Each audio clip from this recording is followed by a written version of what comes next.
ya leo tunatoa taarifa kuhusiana na kukamatwa kwa mwanamke aitwaye Diana Edward Bundala. Ni kwamba jeshi la polisi katika mkoa wa Mwanza linapenda kutoa taarifa kuwa linamshikilia na linaendelea kumhoji Diana Edward Bundala ambaye pia hujitambulisha kwa jina kama Mfalme Zumaridi, ambaye umri wake ni miaka 42, mkazi wa mtaa wa Bubuku, kata ya Buhongwa, wilaya ya Nyamagana.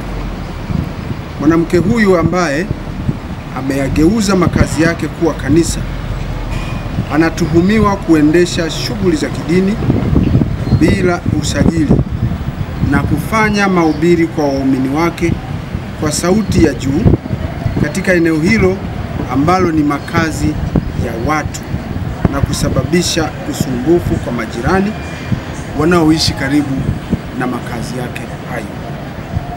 Aidha, mwanamke huyo anahojiwa na jeshi la polisi kuhusiana na taarifa ambayo inaendelea kusambaa katika mitandao ya kijamii ikimuonesha mwanamke huyo kwenye picha ya mjongeo akiwa na kundi la watoto wenye umri mdogo wa jinsia ya kike na ya kiume, huku akiwaeleza kuwa yeye ndiye Mungu wao ambaye ana uwezo wa kuwatenganisha na kifo.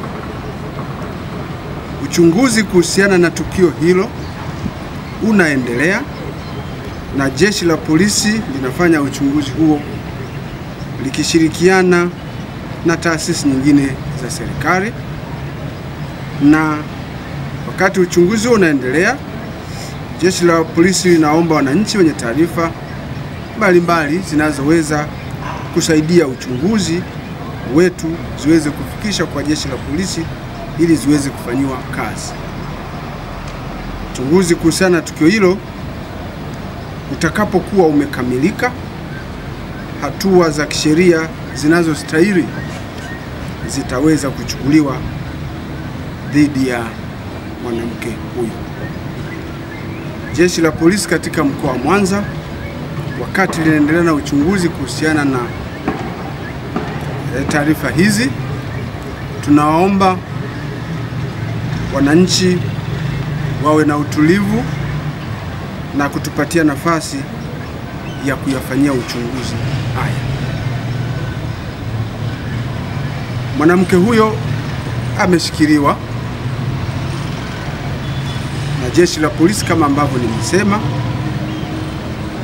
na ataweza kupewa dhamana kama ataomba kupewa dhamana. Atawasiliana na ofisi ya upelelezi mkoa wa Mwanza ambapo taratibu za kisheria zitafuatwa, naye ataweza kupatiwa dhamana kwa mujibu wa sheria za nchi yetu. Dataflow inakuletea intaneti ya uhakika, ni salama na huunganisha kwa haraka. Unganisha na watu zaidi ya 30 kwa wakati mmoja. Inakaa na chaji kwa muda mrefu zaidi ya masaa 11. Pata data mtelezo yenye kasi kwa gharama nafuu. Wasiliana nasi. Tembelea tovuti yetu www.dataflow.co.tz.